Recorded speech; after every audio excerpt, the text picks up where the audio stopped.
ওম শান্তি। ভালো থাকুন। প্রতিদিনের অনুষ্ঠানে আপনাদের স্বাগতম। আজ এমন একটি বিষয় নিয়ে আলোচনা করব যে বিষয়টা আমাদের প্রত্যেকেরই জন্য প্রয়োজনীয়।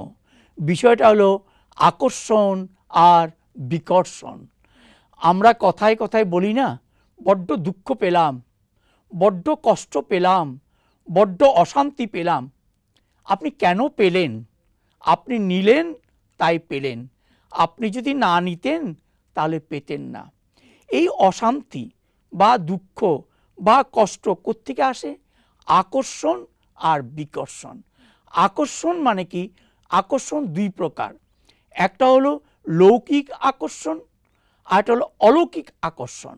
লৌকিক আকর্ষণ মানে আমার কাউকে ভালো লাগলো, কারোর প্রতি আমার রিলেশনশিপ তৈরি হলো, কাউকে আমি পছন্দ করি, কেউ আমাকে পছন্দ করে, কেউ আমার গুণগান করে, কেউ আমার নাম কীর্তন করে, আমার তার প্রতি আকর্ষণ বাড়তে থাকলো।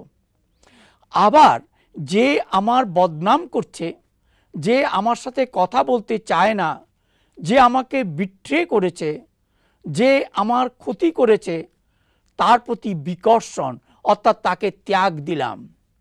ঈশ্বর বলেছেন যে কাউকে হেয় করো না, কাউকে ত্যাগ দিও না। ওই আকর্ষণ যেমন তোমার কাছে ক্ষতিকারক, তেমনি বিকর্ষণও ক্ষতিকারক। কেন? কারণ আকর্ষণ যদি থাকে, সেই আকর্ষণের মধ্যে আজ না হোক কাল আপনাপন এসে যাবে, অর্থাৎ আমিত্ব এসে যাবে। আমার ভালোবাসার জন্য এই ভালোবাসাটা পেয়েছি, আমার আদরের জন্য আমি আদরটা পেয়েছি, আমি এতটুকু করেছি দেখেই আমার জন্য করেছে, আমি দিচ্ছি দেখে আমাকে দিচ্ছে। এই আমিত্ব ভাব যেখানে আসবে, সেখানেই প্লাস মাইনাস শুরু হবে। কি পেলাম আর কি পেলাম না। ইচ্ছা বাড়তে থাকবে, ইচ্ছা আরও বাড়তে থাকবে, যে আরও পাই, আরও পাই, আরও পাই। কিন্তু এটার তো একটা লিমিটেশন আছে। ফলে কি হচ্ছে? ওই আকর্ষণ থেকে আমার জীবনে দুঃখ, অশান্তি বা কষ্ট নেমে আসছে। আবার বিকর্ষণ কি? যে আমাকে পছন্দ করে না, যে আমার উপকার করে না, তাকে আমি ঘৃণা করি, তাকে আমি ত্যাগ দিয়েছি। সেটা পরিবারের লোকও হতে পারে, বা আপনজনও হতে পারে, বা পাড়া প্রতিবেশী হতে পারে, বা সমাজের কেউ হতে পারে। কিন্তু তা করবেন না। কেন করবেন না? আকর্ষণ যেমন বেশি ভালো নয়, তেমন বিকর্ষণও ভালো নয়। বরং আকর্ষণ ওখান থেকে টেনে এনে ওই যাদের প্রতি আপনার বিকর্ষণ, যাদেরকে আপনি পছন্দ করেন না, যাদেরকে আপনি অ্যাভয়েড করছেন, নফরত করছেন, ঘৃণা করছেন, তাদেরকে একটু ভালোবাসা দিন। তাহলে কি হবে? যারা আপনার কাছ থেকে বিমুখ হয়েছিল, যারা আপনাকে পছন্দ করতো না, যারা আপনার সম্বন্ধে খারাপ কথা বলতো, তারা আজকে আপনার এই ব্যবহার দেখে ভাববে সত্যি এই লোকটি অলৌকিক জীবন যাপন করছেন।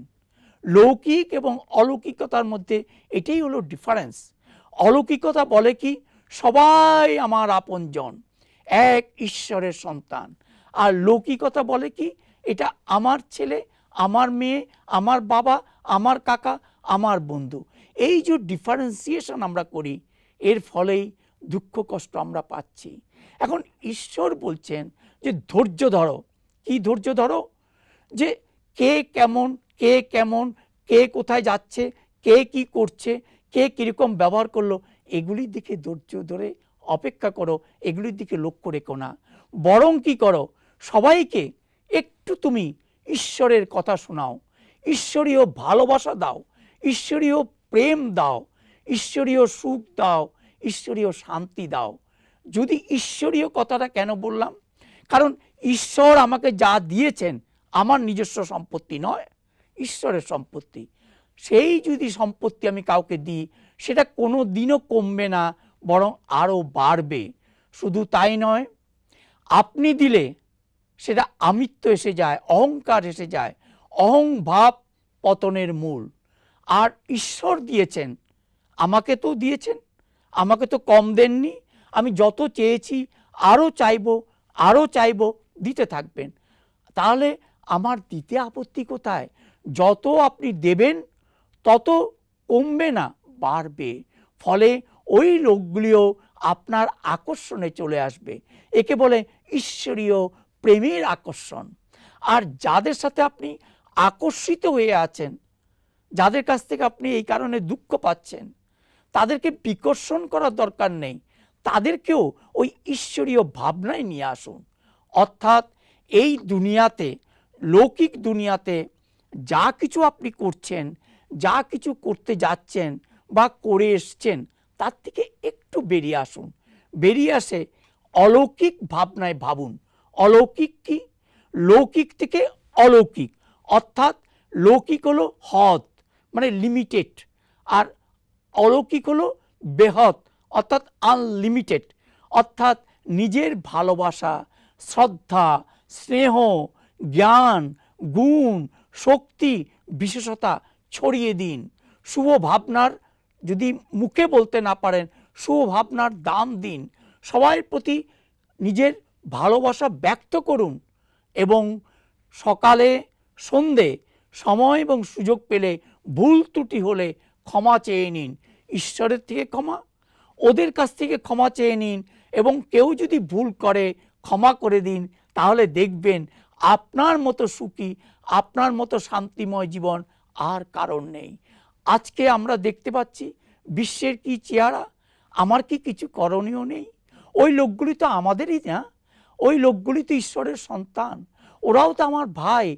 তা আমার কি করার আছে? নিশ্চয়ই আছে। যখনই সময় পাবো, অন্য কাজে ব্যস্ত না থেকে একটু সময় গুটিয়ে এনে একটুখানি সময় একান্তে বসে প্রার্থনা করুন না, যে ঈশ্বরের ওই শান্তির শক্তি সবার উপর প্রবাহিত হোক, সবার মধ্যে শান্তি আসুক।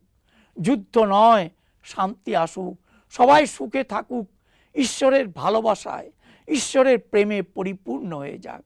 দেখবেন আপনার মতো সুখী আর কেউ নেই। আপনার জীবন শান্তিতে পরিপূর্ণ হয়ে গেছে। আপনি নিজেকে অনুভব করবেন যে আমি সত্যি ঈশ্বরের দূত।